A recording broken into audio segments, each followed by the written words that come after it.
വർഷങ്ങൾക്ക് ശേഷമുള്ള ഒരു വെക്കേഷൻ സമയം. സുഹൃത്തുക്കളെല്ലാം ഈ വെക്കേഷൻ ഏഥൻ ഗാർഡനിൽ ഒത്തുകൂടാൻ തീരുമാനിച്ചിരിക്കുന്നു. ഇതിനിടയിൽ ഇവരുടെ ജീവിതത്തിൽ എന്തെല്ലാം സംഭവിച്ചു എന്നറിയണ്ടേ? കാതറിൻ പ്രസവിച്ചു. മാസങ്ങൾക്ക് ശേഷം എലീന ഒരു പെൺകുഞ്ഞിന് ജന്മം നൽകി, റെബേക്ക ഇവ ആൽവിൻ. തിരിച്ച് ഇസ്രായേലിലേക്ക് പോകാൻ താൽപ്പര്യമില്ലാതിരുന്ന കേറ അക്കുവിന്റെ പാതിയായി. അവർക്ക് 2 മക്കൾ, ഒരാണും ഒരു പെണ്ണും, ആരോൺ എബ്രഹാമും മിറിയം സേറ എബ്രഹാമും. അതിനിടയിൽ ജാനറ്റിനെ വളച്ചെടുത്ത് വിപ്ലവമുണ്ടാക്കി ലക്കി അവളെ കെട്ടി. അവർക്ക് ഒരാൺകുട്ടി, ആര്യൻ ലക്ഷ്മൺ. ഇവിടുന്നാണ് ഇനി ഇമ്മാനുവൽ ഏഥനും എസ്തേറും ജീവിതം ആരംഭിക്കുന്നത്. ഏഥൻ ഗാർഡനിൽ നിന്ന്. കാതറിൻ കാറിന്റെ ശബ്ദം കേട്ട് ഉമ്മറത്തേക്ക് വന്നു. കാറിൽ നിന്ന് അക്കുവും കേറയും ഇറങ്ങി. ഒപ്പം അവരുടെ മകൾ മിറിയവും. സേറ? കാതറിൻ ചെന്ന് മിറിയത്തെ കെട്ടിപ്പിടിച്ചു. ആഹാ, അവൾക്ക് സെറയെ മതി, നമ്മളെ വേണ്ട. കേറ അക്കുവിനെ നോക്കി. അല്ലേലും എനിക്ക് നിന്നെ ഒട്ടും വേണ്ട. കാതറിൻ കേറയെ കളിയാക്കി. വാ. കാതറിൻ കേറയുടെ കൈ പിടിച്ചു. വായോ അക്കു. നഥാൻ എവിടെ? സോഫയിലേക്ക് ഇരുന്നുകൊണ്ട് അക്കു ചോദിച്ചു. കോളേജിലേക്ക് പോയിരിക്കുക, എന്തൊക്കെയോ പേപ്പേഴ്സ് നോക്കണമെന്നും പറഞ്ഞ്. എലീന ഇപ്പോഴും ഇവിടെ അല്ലേ? കേറ ചോദിച്ചു. എത്രയായാലും നഥാൻ ആൽവിനോടുള്ള സ്നേഹം കൊണ്ട് അവളും മോളും ഇവിടെ തന്നെയാ. അവളെപ്പോലെയല്ല മോള്, നല്ല കുട്ടിയാ, നല്ല സ്നേഹമാ, ദാവിയുമായി നല്ല കൂട്ടാ. അത് പറഞ്ഞപ്പോഴാ നമ്മുടെ ഹീറോ എവിടെ, ദി ഗ്രേറ്റ് ദാവീദ് നഥാനേതൻ? അക്കു ചോദിച്ചു. അവൻ അബ്ബ പുതിയൊരു ബുള്ളറ്റ് വാങ്ങി കൊടുത്തിട്ടുണ്ട്. അതും എടുത്ത് കറക്കമാണിപ്പോ പണി. കൂട്ടിന് ആര്യനുമുണ്ട്. അതിന് ലക്കി വന്നോ? ഏയ്, ആര്യനെ നേരത്തെ ഇങ്ങോട്ട് അയച്ചു. വെക്കേഷനായാൽ ആര്യൻ അവിടെ നിന്നാൽ ജാനറ്റ് അവനെ തല്ലിക്കൊല്ലും. ദാവി പോയി കൂട്ടിക്കൊണ്ടുവന്നു. 4 ശരീരമാണെന്നേ ഉള്ളൂ, ഒരൊറ്റ മനസ്സാ. ആരോൺ എന്നാ വരിക? അവന്റെ ടിക്കറ്റ് കൺഫേം ആയിട്ടില്ല, കേറ പറഞ്ഞു. ആരോണും കൂടി ആയാൽ പിന്നെ ബഹളമായിരിക്കും ഇവിടെ. സേറ ഒന്നും മിണ്ടുന്നില്ലല്ലോ? കാതറിൻ ചോദിച്ചു. അപ്പോഴേക്കും സെർവന്റ് ചായയുമായി വന്നു. സേറയുടെ പഠിപ്പ് ഈ വർഷത്തോടെ കഴിഞ്ഞില്ലേ? ആ ആന്റി, കഴിഞ്ഞു, മിറിയം പറഞ്ഞു. ഇനി എന്താ പ്ലാൻ? ഹയർ സ്റ്റഡീസ് ആണോ? കാതറിൻ അവളെ നോക്കി. അല്ലാതെ പിന്നെ, പപ്പയും മമ്മയും ഇസ്രായേൽ പോവാ. എനിക്ക് താല്പര്യമില്ല അവിടെ. കഴിഞ്ഞ വെക്കേഷന് തന്നെ എന്തൊരു ബോറടിയായിരുന്നു. ആരോൺ അവിടെ സുഹൃത്തുക്കളുണ്ട്, എനിക്കാരുമില്ല. പിന്നെ ലാസ്റ്റ് ടൈം ദാവിയും ആര്യനും വന്നതുകൊണ്ട് ഞാൻ രക്ഷപ്പെട്ടു. അത് പറയണ്ട, 3 കൂടി ഇപ്പൊ വരാമെന്ന് പറഞ്ഞു പോയി 4 ദിവസം കഴിഞ്ഞാ വന്നത്. കേറ മിറിയത്തെ നോക്കി. മിറിയം മമ്മയെ നോക്കി ചിരിച്ചു. നിങ്ങൾ ഇസ്രായേൽ പോവാണോ? കാതറിൻ അക്കുവിനെയും കേറയും നോക്കി. യെസ്, ബിസിനസ്സുമായി ബന്ധപ്പെട്ട് കുറച്ച് കാര്യങ്ങളുണ്ട് കാതറിൻ. അത് അവിടെ പോയാലേ ശരിയാകൂ, അക്കു പറഞ്ഞു. നിങ്ങൾ എത്തിയോ? നഥാൻ അവിടേക്ക് വന്നു. ആടാ, ഇപ്പൊ എത്തിയുള്ളൂ. നീ കോളേജിലായിരുന്നെന്ന് കാതറിൻ പറഞ്ഞു. കുറച്ച് കാര്യങ്ങൾ നോക്കാനുണ്ടായിരുന്നു. നഥാൻ മിറിയത്തിന്റെ അടുത്തിരുന്നു. പറയേ സേറ, എന്തൊക്കെയുണ്ട് വിശേഷങ്ങൾ? അങ്കിൾ, പപ്പയും മമ്മയും ഇസ്രായേൽ പോവാ, ഞാനിവിടെ നിൽക്കുക. നീ ഇവിടെ നിന്നോ, ബാക്കി പഠിത്തം നമുക്കിവിടെ ആക്കാം, നഥാൻ പറഞ്ഞു. സമ്മതത്തിനായി മിറിയം തന്റെ മാതാപിതാക്കളെ നോക്കി. ദാവി എവിടെ? നഥാൻ ചോദിച്ചു. ഞാൻ അവനെ വിളിക്കട്ടെ. കാതറിൻ ഫോൺ എടുത്തു. മോനെ ദാവി, ഈ പെൺകുട്ടികളെ വളയ്ക്കുക എന്നാൽ അത്ര എളുപ്പമുള്ള കാര്യമല്ല. അതൊരു കലയാണ്. അങ്ങനെ എല്ലാവർക്കും കിട്ടണമെന്നില്ല. ആര്യൻ ദാവിക്ക് ക്ലാസ് എടുത്തുകൊണ്ടിരിക്കുകയായിരുന്നു. നിനക്ക് പിന്നെ രക്തത്തിൽ അലിഞ്ഞതാണല്ലോ അത്. നിന്റെ അച്ഛൻ നിന്റെ അമ്മയെ കഷ്ടപ്പെട്ട് വളച്ച് ഈ ഹൈ റേഞ്ചിൽ നിന്ന് വിപ്ലവം സൃഷ്ടിച്ച് കല്യാണം കഴിച്ചതല്ലേ? അതെ, കഷ്ടപ്പെടണം മിസ്റ്റർ, അല്ലാതെ ആരും കയ്യിൽ എടുത്തു വെച്ച് തരില്ല. ആര്യൻ അവനെ പുച്ഛിച്ചു. അല്ല, നീ എന്തിനാ എനിക്കിപ്പോ ഈ ക്ലാസ് എടുക്കുന്നേ? ദാവീദ് അവനെ നോക്കി. എടാ, ഞാനിവിടെ വരുമ്പോഴെല്ലാം ശ്രദ്ധിക്കുന്ന ഒരു കാര്യമാണ്. റെബേക്ക നിന്നെ നോക്കുന്നത്. ആര്? ഇവായോ? എടാ, അവളെന്റെ ഫ്രണ്ടാണ്. അവളും ഞാനും ഒരുമിച്ച് വളർന്നതാ ഇവിടെ. എനിക്ക് അവളോട് അങ്ങനൊന്നുമില്ല. പിന്നെന്തിനാ അവൾ ഇടയ്ക്കിടയ്ക്ക് നിന്നെ നോക്കുന്നത്? നീയൊന്ന് ശ്രദ്ധിച്ചു നോക്ക്. അന്നേരമാണ് ദാവീദിന് കോൾ വന്നത്. യെസ്, കാതറിൻ കേറ്റ് മൈക്കിൾ, പറയൂ. ദാവീദ് ചിരിച്ചു. വേഗം വീട്ടിലേക്ക് വാ, സർപ്രൈസ് ഉണ്ട്. ഓക്കെ, ദേ വരുന്നു. അവൻ കോൾ കട്ട് ചെയ്തു. വാ മോനെ, സർപ്രൈസ് ഉണ്ടത്രേ നമുക്ക്. ദൈവമേ, അച്ഛനും അമ്മയും വന്നോ? ആര്യൻ നെഞ്ചിൽ കൈവച്ചു. അത് സർപ്രൈസ് അല്ലല്ലോ ആര്യ, ബോംബാണ്. ദാവീദ് തന്റെ ബുള്ളറ്റ് സ്റ്റാർട്ട് ചെയ്തു. ബംഗ്ലാവിലേക്കുള്ള വഴിയിൽ ദാവീദ് ബുള്ളറ്റ് നിർത്തി തിരിഞ്ഞു നോക്കി. നീ എവിടുന്നാ ഇവ? അവൻ ചോദിച്ചു. അവൾ അവന്റെ അടുത്തേക്ക് വന്നു. ഒരു ബുക്ക് കൊടുക്കാനുണ്ടായിരുന്നു ദാവി, അത് കൊടുത്തിട്ട് വരുന്ന വഴിയാ. എന്നാൽ കേറിക്കോ, അവൻ പറഞ്ഞു. ഇല്ല, നിങ്ങൾ പൊക്കോ. അവൾ അവനെ നോക്കി. നീ കേറിക്കോ ഇവാ. ആര്യ, നീ ഒന്ന് ഇറങ്ങിക്കേ. ഞാനോ? നീ ഇറങ്ങ മാൻ, ദാവീദ് പറഞ്ഞു. പെണ്ണിനെ കണ്ടപ്പോൾ എന്നെ ഒഴിവാക്കുക തിണ്ടി, ആര്യൻ മനസ്സിൽ പറഞ്ഞു. നീ കേറിക്കോ ഇവാ. ദാവീദ് നിർബന്ധിച്ചപ്പോൾ റബേക്ക ബുള്ളറ്റിൽ കയറി. ഒന്ന് നീങ്ങിയിരുന്നു. ആര്യ കേറ്. അങ്ങനെ അല്ലേലും നീ സ്നേഹമുള്ളവന്, ആര്യൻ മനസ്സിൽ പറഞ്ഞു. ബുള്ളറ്റിൽ കയറി. എടാ മെല്ലെ പോകണം, ഞാൻ വീഴും. ഒരു അഡ്ജസ്റ്റ്മെന്റിലാ ഞാൻ ഇരിക്കുന്നത്. ഓ അങ്ങനെയൊന്നും വീഴലടാ, വീണാലും നീ 4 കാലിലേ വീഴൂ. ദാവീദ് ചിരിച്ചു. ഇവ ദാവീദിന്റെ മുഖത്തേക്ക് തന്നെ നോക്കിയിരുന്നു. അപ്പോഴാണ് അവന് ആര്യൻ പറഞ്ഞത് ഓർമ്മ വന്നത്. ദാവീദ് റിബേക്ക കാണാതെ മിറർ അവളുടെ മുഖം കാണുന്ന രീതിയിൽ വെച്ചു. മിററിലൂടെ അവൻ കണ്ടു തന്നെ കണ്ണിമ വെട്ടാതെ നോക്കുന്ന റബീക്കയെ. ദാവീദിന് എന്തോ ആ നോട്ടത്തെ ഉൾക്കൊള്ളാനായില്ല. ബംഗ്ലാവിന്റെ മുന്നിൽ അവൻ ബുള്ളറ്റ് നിർത്തി. ആര്യൻ ഇറങ്ങി, പിന്നാലെ റബേക്കയും. എന്നാൽ ഞാൻ പോട്ടെ, അവൾ അവരെ നോക്കി. ദാവീദ് മൂളി. അവൾ പോയപ്പോൾ അവൻ ആര്യനെ നോക്കി. നീ പറഞ്ഞത് ശരിയാ, അവൾ എന്നെ വല്ലാതെ നോക്കുന്നുണ്ട്. നീ അത് നോക്കുമായിരുന്നോ? ഞാൻ എനിക്ക് തോന്നിയത് പറഞ്ഞതാ, ആര്യൻ പറഞ്ഞു. വാ സർപ്രൈസ് നോക്കാം. ദാവീദും ആര്യനും അകത്തേക്ക് ചെന്നപ്പോൾ അക്കുവും കേറയും ഇരിക്കുന്നത് കണ്ടു. അക്കൂസ്, ആര്യൻ പറഞ്ഞു. വന്നോ രണ്ടും? മിറിയം എവിടെ? ദാവീദ് ചോദിച്ചു. ഓ, അപ്പൊ ഞങ്ങളെ നീ കണ്ടില്ലേ? കേറ പരിഭവം പറഞ്ഞു. ആന്റിയെ കണ്ടു, അങ്കിളിനെ കണ്ടു, നിങ്ങളുടെ പഗ്ഗിനെ കണ്ടില്ല, അതുകൊണ്ട് ചോദിച്ചതാ. സാധാരണ നിങ്ങളുള്ള എല്ലാ സീനിലും ആ പഗ്ഗുണ്ടല്ലോ. എന്നാൽ ആ പഗ്ഗ് വന്നില്ല, നഥാൻ പറഞ്ഞു. ഷേ, അവളെന്താ വരാതിരുന്നേ? ദാവീദ് മുഖം ചുളിച്ചു. വെക്കേഷനല്ലേ? അവൾ അവിടെ എന്തോ വെക്കേഷൻ കോഴ്സിന് ചേർന്ന്, അക്കു പറഞ്ഞു. ആര്? സേറയോ? ആര്യൻ ചോദിച്ചു. ആ, സേറ തന്നെ. അവളുടെ മെഡുല ഒബ്ലാങ്കട്ടയ്ക്ക് ആരെങ്കിലും തല്ലിയോ, അതോ അവൾക്ക് അൽഷിമേഴ്സ് ബാധിച്ചോ? അല്ലാതെ സേറ വെക്കേഷൻ കോഴ്സിന് ചേർന്നെന്ന് പറഞ്ഞാൽ ഞാൻ വിശ്വസിക്കില്ല, ആര്യൻ പറഞ്ഞു. ദാവി, നമ്മുടെ സേറ വെക്കേഷൻ കോഴ്സിന് പോകുന്നുവെന്ന്. അവൻ ചിരിച്ചു. ഷിറ്റ് പരിപാടിയായി. ഞാൻ അവളോട് ഇന്നലെ കൂടി മെസ്സേജ് ഇട്ട് പറഞ്ഞതാ മര്യാദയ്ക്ക് ഇങ്ങോട്ട് വന്നേക്കണമെന്ന്. കോപ്പ്. അവളെ ഞാൻ വിളിക്കട്ടെ. ദാവീദ് ഫോൺ എടുത്ത് അവളുടെ നമ്പർ ഡയൽ ചെയ്തു. ഫോൺ പിന്നിൽ നിന്ന് റിങ് ചെയ്യുന്നത് കേട്ട് ദാവീദും ആര്യനും തിരിഞ്ഞു നോക്കി. സെറാപ്പി! ആര്യൻ അവളെ കെട്ടിപ്പിടിക്കുവാൻ ഓടാൻ നിന്നതും ദാവീദ് അവനെ സോഫയിലേക്ക് തള്ളിയിട്ട് ഓടിച്ചെന്ന് മിറിയത്തെ കെട്ടിപ്പിടിച്ചു. മകനേ! ആര്യൻ സോഫയിൽ നിന്ന് എഴുന്നേറ്റു. ഇടിത്തെണ്ടി, നീ എന്തിനാ ഞങ്ങളെ പറ്റിച്ചേ? അവൻ ചോദിച്ചു. പിന്നെ ഞാൻ വന്നാൽ അതൊരു സർപ്രൈസ് ആകണം. പറയേ മകനെ, നമ്മുടെ പ്ലാനുകൾ എന്തൊക്കെയാ? പ്ലാനുകളൊക്കെ അവിടെ നിൽക്കട്ടെ, വന്നെന്തെങ്കിലും കഴിക്ക്, കാതറിൻ പറഞ്ഞു. എന്നാൽ നമുക്കെന്തെങ്കിലും കഴിച്ചിട്ടാകാം കനപ്പെട്ട കാര്യങ്ങൾ ചർച്ചിക്കുന്നത്. ആര്യൻ ഭക്ഷണം കഴിക്കാൻ നടന്നു. ഭക്ഷണം കഴിച്ച ശേഷം ദാവീദും മിറിയവും ആര്യനും നടക്കാനിറങ്ങി. പറയ് ദാവി, നമ്മുടെ പ്ലാനുകൾ എന്താ? മിറിയം ചോദിച്ചു. പ്ലാനൊക്കെ ഉണ്ട്. ആദ്യം ആരോൺ വരട്ടെ, എന്നിട്ട് പോകാം. കഴിഞ്ഞ വെക്കേഷന് അവനെ കൂട്ടാതെ നമ്മൾ 3 പേരും കൂടി പോയതിനെ അവന് പരാതിയുണ്ട്. അപ്പോ അവൻ വന്നിട്ട് നമുക്ക് ട്രിപ്പ് പോകാം. അപ്പോ അതുവരെ നമുക്ക് ഈ ഏതൻ ഗാർഡനിൽ നടക്കാം, ഇങ്ങനെ മഞ്ഞും കൊണ്ട്, ആര്യൻ പറഞ്ഞു. അവർ നടക്കുമ്പോഴാണ് ക്വാർട്ടേഴ്സിന് മുന്നിലിരുന്ന് ബുക്ക് വായിക്കുന്ന റബേക്കയെ ദാവീദ് കണ്ടത്. ഇവാ! അവൻ വിളിച്ചത് കേട്ടപ്പോൾ അവൾ ബുക്കിൽ നിന്ന് തലയുയർത്തി നോക്കി. പഠിപ്പിലാണോ പഠിപ്പി? ഏയ്, ഞാൻ വെറുതെ ബുക്ക് നോക്കിയതാ. എങ്കിൽ വാടോ, നടക്കാൻ പോകാം, അവൻ പറഞ്ഞു. ഞാനില്ല ദാവി, നിങ്ങൾ പോയിക്കോളൂ. അതെന്താ നീയില്ലാത്തെ? വാ, അവൻ അവളുടെ കൈ പിടിച്ചു. ഇവ, നിനക്കുള്ള ഓർമ്മയുണ്ടോ? മിറിയത്തെ ചൂണ്ടി അവൻ ചോദിച്ചു. മിറിയം? അങ്ങനെ പറഞ്ഞാൽ അറിയില്ല. സേറ? യെസ്, ഓർമ്മയുണ്ട്. ഹലോ. റിബേക്ക അവളെ നോക്കി ചിരിച്ചു. ഹലോ. ഞങ്ങൾ നടക്കാൻ ഇറങ്ങിയതാ, താനും വാ, ഒറ്റയ്ക്കിരുന്ന് ബോറടിക്കണ്ട, ദാവീദ് പറഞ്ഞു. ഞാൻ മമ്മയോട് പറഞ്ഞിട്ട് വരാം. റിബേക്ക അകത്തേക്ക് പോയി. നീ എന്തിനാ അവളെ വിളിക്കുന്നേ? എനിക്കെല്ലാം മനസ്സിലാവുന്നുണ്ട് കേട്ടോ, ആര്യൻ അവന്റെ ചെവിയിൽ പറഞ്ഞു. പോടാ, അവൾക്ക് അങ്ങനൊന്നും കാണില്ല. എനിക്കും തോന്നിയതാകും നീ പറഞ്ഞപ്പോ. അതൊരു പാവമാ. കോളേജ് കൂടി പൂട്ടിയപ്പോൾ അവൾ ഒറ്റയ്ക്കായി.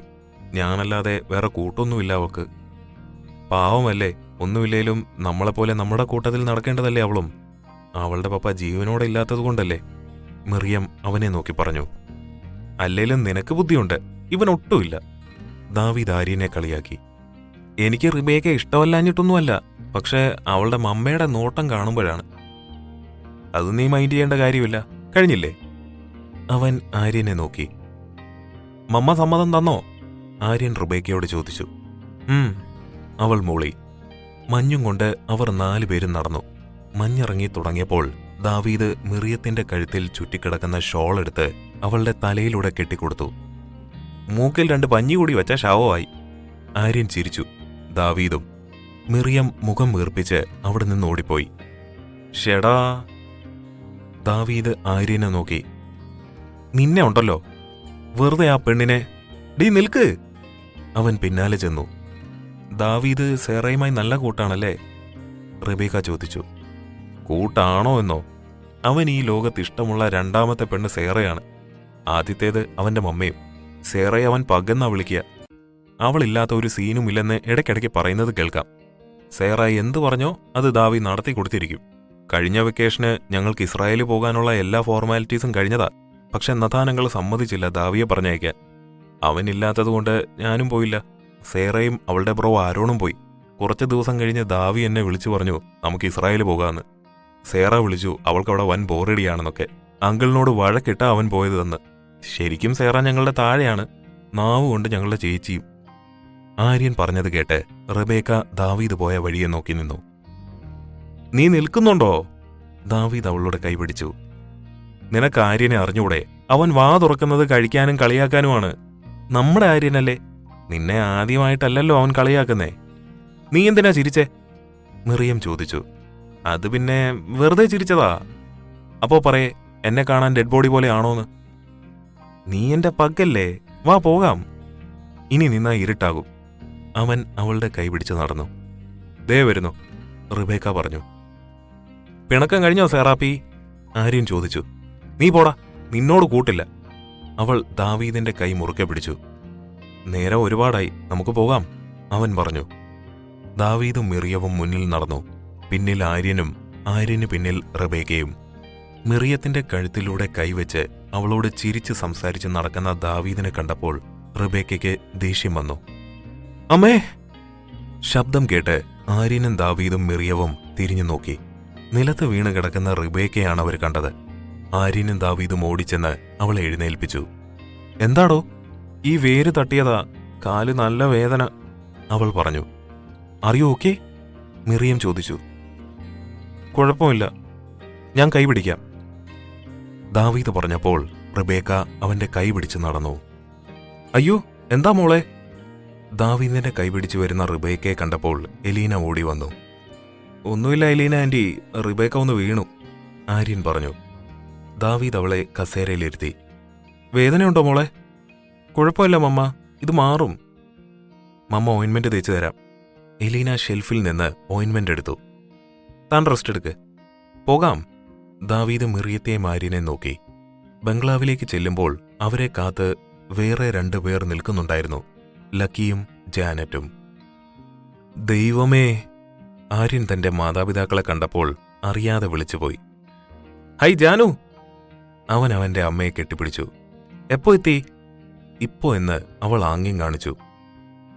ദാവി, എവിടെ പോയതാ നിങ്ങള്? ലക്കി ചോദിച്ചു. ചുമ്മാ നടക്കാൻ ഇറങ്ങിയതാ. പണ്ട് ഞാനും ഇതുപോലൊന്ന് നടക്കാൻ ഇറങ്ങിയതാ നിന്റെ പപ്പയുടെ ഒപ്പം, ലക്കി ജാനറ്റിനെ നോക്കി പറഞ്ഞു. ഡോണ്ട് വറി അച്ഛാ, ഞാൻ അച്ഛനെ പോലെ മണ്ടത്തരം ഒന്നും കാട്ടില്ല.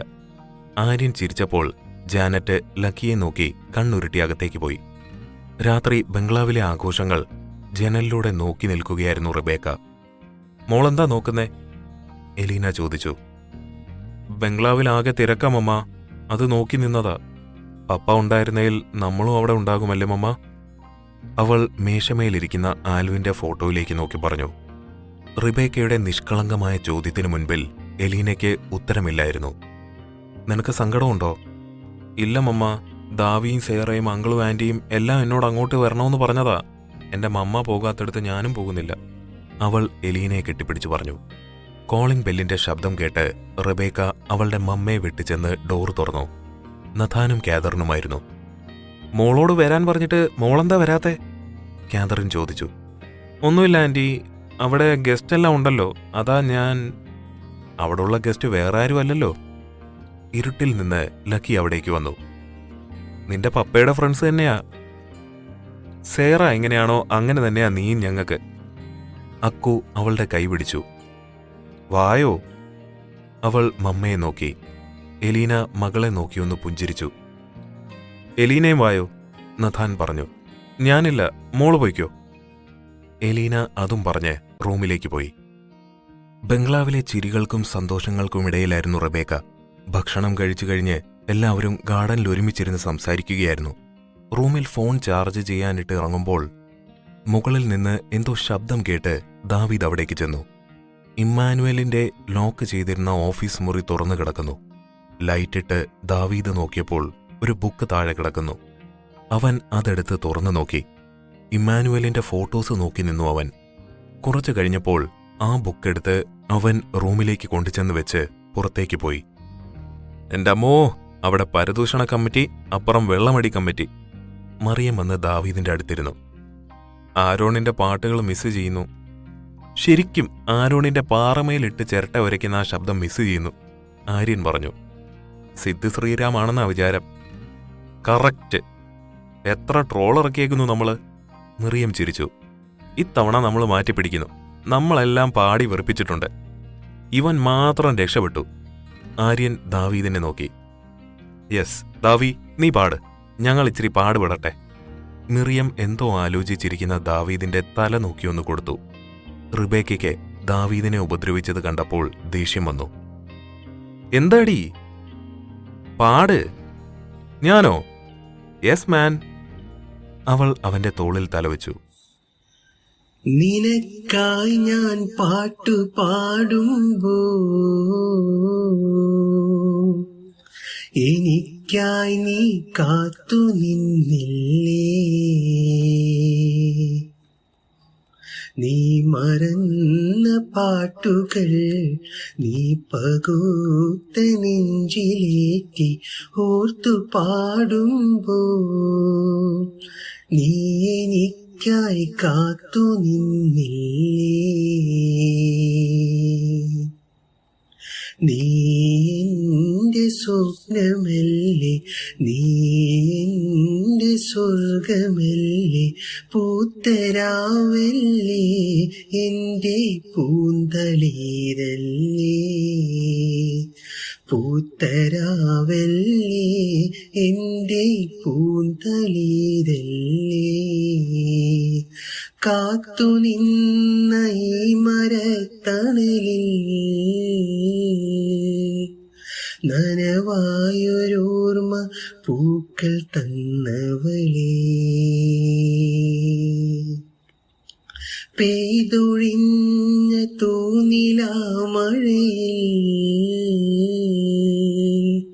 നിറമൗനമോടെ നടന്നകന്നവളേ, നീ മറന്നുവോ എന്റെ ആത്മനൊമ്പരം, നീ മറന്നുവോ എന്നെ, നീ മറന്നുവോ. എല്ലാവരും എവിടെയോ ശ്രദ്ധിച്ചു പാടുന്ന ദാവീദിനെ നോക്കി. റബേക്കയുടെ മുഖത്ത് ഒരു ചിരി വിടർന്നു. ദാവീദ് പാടി നിർത്തിയപ്പോൾ മിറിയത്തിന്റെ കൺകോണിൽ ഒരു തുള്ളി കണ്ണീർ നിന്നിരുന്നു. കിടുവേ, ആര്യൻ പറഞ്ഞു. ദാവീദ് ഒന്നും മിണ്ടാതെ എഴുന്നേറ്റ് റൂമിലേക്ക് പോയി. ദാവി! റൂമിൽ കിടക്കുകയായിരുന്ന ദാവീദിന്റെ അടുത്തേക്ക് മിറിയം വന്നു. എന്തു പറ്റി രമണ, ആകെ ഒരു മൂഡ് ഓഫ്? അവൻ എഴുന്നേറ്റിരുന്നു. എന്നിട്ട് മേശമേലിരുന്ന ബുക്കെടുത്ത് അവൻ അവൾക്ക് കൊടുത്തു. അബ്ബ ലോക്ക് ചെയ്ത റൂമിൽ നിന്ന് കിട്ടിയതാ. അവളത് തുറന്നു നോക്കി. ഇമ്മാനുവൽ ഏതന്റെ മുഖത്തേക്ക് തന്നെ അവൾ നോക്കി നിന്നു. എടി, നിന്നോട് ഈ ചെക്കന്റെ സൗന്ദര്യം നോക്കി നിൽക്കാനല്ല പറഞ്ഞേ. എന്നാ ഗ്ലാമറാടാ, അവൾ പറഞ്ഞു. ഇതാരാണാവോ? അവൻ ചോദിച്ചു. എനിക്കറിയില്ല. അവൾ അവനെ നോക്കി. ഞാൻ നിന്നോട് പറഞ്ഞില്ലേ ഇവിടെ കുറെ മുറികൾ ലോക്ക്ഡാണെന്ന്. അവിടെ എന്തൊക്കെയോ നിഗൂഢതകളുണ്ട്. എന്ത്? അതെനിക്കറിയാമെങ്കിൽ ഞാനിങ്ങനെ ചോദിക്കുവോ? അവളുടെ തലയ്ക്ക് ഒരു ഇടിയും കൊടുത്ത് ദാവീദ് പറഞ്ഞു, നമുക്ക് കണ്ടെത്താം, ഞാനിവിടെ തന്നെ ഉണ്ടല്ലോ. ഞാൻ റൂമിലേക്ക് പോവുക, ഉറക്കം വരുന്നു. അവൾ എഴുന്നേറ്റ് വാതിൽക്കലെത്തിയപ്പോൾ ദാവീദിനെ ഒന്ന് നോക്കി, എന്നിട്ട് റൂമിലേക്ക് പോയി. ബംഗ്ലാവിലെ വിശേഷങ്ങൾ പറയുകയായിരുന്നു റിബേക്ക. എല്ലാം കേട്ടിരിക്കുകയായിരുന്നു എലീന. ബംഗ്ലാവിലെ സന്തോഷങ്ങൾ മകളെ അവരിലേക്ക് അടുപ്പിക്കുന്നതായി എലീനയ്ക്ക് തോന്നി. മോൾക്കവരെല്ലാം ഇഷ്ടമായല്ലേ? ആ മമ്മി. പക്ഷെ മമ്മ എന്താ വരാതിരുന്നേ? അവൾ ചോദിച്ചു. പപ്പ ഇല്ലാത്തതുകൊണ്ടാണോ? വരാത്തത് നന്നായി. കാരണം പപ്പ ഇല്ലാത്ത സങ്കടം മമ്മയ്ക്ക് കൂടും ചിലപ്പോ. എങ്ങനെയാ മമ്മ എന്റെ പപ്പ മരിച്ചത്? നിന്റെ പപ്പ എങ്ങനെയാ മരിച്ചതെന്ന് നീ അറിഞ്ഞാൽ ഇപ്പൊ നിനക്കിഷ്ടമായെന്ന് പറഞ്ഞവരെ വെറുക്കും നീ. എലീന മോളെ നോക്കി പറഞ്ഞു. എന്താ മമ്മ? എന്താ പറഞ്ഞേ? സത്യമാ പറഞ്ഞത്. നിന്റെ പപ്പ മരിച്ചതല്ല, നിന്റെ പപ്പയെ കൊന്നതാ. ആര്? കാതറിൻ. ആന്റിയോ? റിബേക്ക വിശ്വാസം വരാതെ ചോദിച്ചു. അതെ, എന്റെ കൺമുൻപിൽ വെച്ച്. അന്ന് നിന്നെ ഞാൻ പ്രഗ്നന്റ് ആയിരിക്കുമായിരുന്നു. എന്റെ കൺമുന്നിൽ വെച്ചാ കാതറിൻ നിന്റെ പപ്പയെ കൊന്നത്. ഞാനത് അവരോട് പറഞ്ഞു. പക്ഷെ നഥാന് കാതറിനോടുള്ള സ്നേഹം കൊണ്ട് അവനത് ഗൗനിച്ചില്ല. എന്റെ കണ്ണുകളല്ലാതെ മറ്റൊരു തെളിവുമില്ലായിരുന്നു എന്റെ പക്കൽ. എലീന കരഞ്ഞു. നിനക്ക് പപ്പയെ ഇല്ലാതാക്കിയത് അവളാ, കാതറിൻ. അതവിടെയുള്ള നിന്റെ പപ്പയുടെ കൂട്ടുകാർക്കും അവരുടെ ഭാര്യമാർക്കും അറിയാം. പാവമായിരുന്നു നിന്റെ പപ്പ. നമ്മൾ ഒറ്റയ്ക്ക് ഇങ്ങനെ ജീവിക്കാൻ കാരണം അവളാ. ഇപ്പോൾ നിന്നോട് കാണിക്കുന്ന സ്നേഹമെല്ലാം വെറും അഭിനയമാണ് മോളെ. എന്നിട്ടെന്താ അമ്മ എന്നോട് ഇത് പറയാതിരുന്നേ? മോൾക്ക് വിഷമമാകുമെന്ന് കരുതിയിട്ടാ. വിഷമമുണ്ട്, പക്ഷേ ഇപ്പൊ എനിക്ക് ദേഷ്യമാ. എന്റെ പപ്പയെ ഇല്ലാതാക്കിയ ആ സ്ത്രീയെ ഞാൻ എന്റെ അമ്മയെ പോലാ കണ്ടത്. നമ്മുടെ ജീവിതം ഇരുട്ടിലാക്കിയിട്ട് അവരൊക്കെ സന്തോഷിക്കുമോ അമ്മ? നമുക്കാരും ഇല്ലല്ലോ മോളെ, എലീന പറഞ്ഞു. നമുക്ക് നമ്മളില്ലേ? മമ്മയ്ക്ക് ഞാനില്ലേ? ഞാൻ അവരെ ഒന്നും വെറുതെ വിടില്ല. റിബേക്ക കരഞ്ഞു. ഒരാളെയും വെറുതെ വിടില്ല. അന്ന് ഉറക്കമില്ലാതെ കിടന്നിരുന്നത് 3 പേരായിരുന്നു. ദാവീദും മിറിയവും റിബേക്കയും. ദാവീദ് പറഞ്ഞ നിഗൂഢതകളെക്കുറിച്ച് ആലോചിക്കുകയായിരുന്നു മിറിയം. അത് തന്നെയായിരുന്നു ദാവീദിന്റെ ചിന്ത. എന്നാൽ മറിച്ചായിരുന്നു റിബേക്കയുടെ ചിന്ത. അവളുടെ മനസ്സിൽ നിറയെ എലീന പറഞ്ഞ കാര്യങ്ങളായിരുന്നു. പതിയെ 3 പേരും ഉറക്കത്തിൽ വീണു. ഏതൻ ഗാർഡനിന്റെ പരിസരത്ത് പതിവില്ലാത്ത രീതിയിൽ മഞ്ഞിറങ്ങിയിരുന്നു. മിറിയം? ദാവീദ് അവളെ അന്വേഷിച്ച് നടന്നു. മിറിയം! നടന്ന് അവൻ പള്ളിയുടെ മുന്നിലെത്തി. ഇവളിതെവിടെ പോയി? പള്ളിക്കകത്ത് നിന്ന് ശബ്ദം കേട്ടപ്പോൾ അവൻ അതിനകത്തേക്ക് ചെന്നു. മിറിയം! ചുമരിനോട് ചേർത്ത് റിബേക്കയുടെ കഴുത്തിൽ കുത്തിപ്പിടിച്ച് കയ്യിൽ കത്തിയുമായി അവളെ കുത്താൻ നിൽക്കുന്ന മിറിയത്തെയാണ് ദാവീദ് കണ്ടത്. മിറിയം അവനെ തിരിഞ്ഞു നോക്കി. അവൻ ഓടിച്ചെന്ന് അവളെ പിടിച്ചുമാറ്റി. നീ എന്താ ഈ ചെയ്യുന്നത്? ദാവി, ഇവൾ ദാവിയിൽ നിന്ന് എന്നെ പിരിക്കാൻ ശ്രമിക്കും. ഒരു ഭ്രാന്തിയെപ്പോലെ മിറിയം ദാവീദിനെ നോക്കി. ദാവി, ഞാനാണ് നിന്റെ എസ്തർ എന്ന് പറഞ്ഞിട്ട് സെറ സമ്മതിക്കുന്നില്ല. അല്ല ദാവി, ഇവള് നുണ പറയുവാ. ഞാനാ എസ്തർ. മിറിയം അവന്റെ കൈ പിടിച്ചു. ദാവി, നിനക്കറിയുന്നതല്ലേ, എല്ലാം ഞാൻ പറഞ്ഞതല്ലേ. റിബേക്ക അവന് മുന്നിൽ നിന്ന് കരഞ്ഞു. കരഞ്ഞ് നീ എന്റെ ദാവിയെ നേടാൻ നോക്കണ്ട. എന്നിൽ നിന്ന് ദാവിയെ അകറ്റാൻ ശ്രമിച്ചാൽ കൊല്ലും ഞാൻ. മിറിയം കത്തി അവൾക്ക് നേരെ ഓങ്ങിയതും ദാവി അത് പിടിച്ചു. റിബേക്കയും അവളുടെ കൈ പിടിച്ചു. വിട് ദാവി, മിറിയം പറഞ്ഞു. കത്തിക്കായുള്ള പിടിവലിയിൽ ദാവീദും മിറിയവും നിലത്തേക്ക് വീണു. അവൻ എഴുന്നേൽക്കുവാൻ ശ്രമിക്കുന്നതിനിടയിലാണ് രക്തം കണ്ടത്. മിറിയം! ദാവീദ് അവളെ കോരിയെടുത്തു. ദാവീദ് ഉറക്കത്തിൽ നിന്നെഴുന്നേറ്റു. അടുത്ത മുറിയിൽ മിറിയം ഞെട്ടിയെഴുന്നേറ്റു. റിബേക്കയും. എസ്തർ? അതാരാ? ദാവീദ് ആലോചിച്ചു. ഞാനെങ്ങനെ എസ്തർ ആകും? മിറിയത്തിനൊന്നും മനസ്സിലായില്ല. എസ്തർ? അങ്ങനെ ഒരാളെക്കുറിച്ച് കേട്ടിട്ടില്ലല്ലോ. റിബേക്ക ആലോചിച്ചു. അതാരായാലും എന്തിനാ മിറിയവും ഇവായും വഴക്കിടുന്നത്? മിറിയം പറഞ്ഞതും ഇവ പറഞ്ഞതും എല്ലാം എന്താ? ഞാൻ മിറിയത്തെ കൊല്ലുമെന്നാണോ സ്വപ്നത്തിൽ കാണിച്ചത്? ദാവീദിന്റെ മനസ്സിൽ സംശയങ്ങൾ ആരംഭിച്ചു.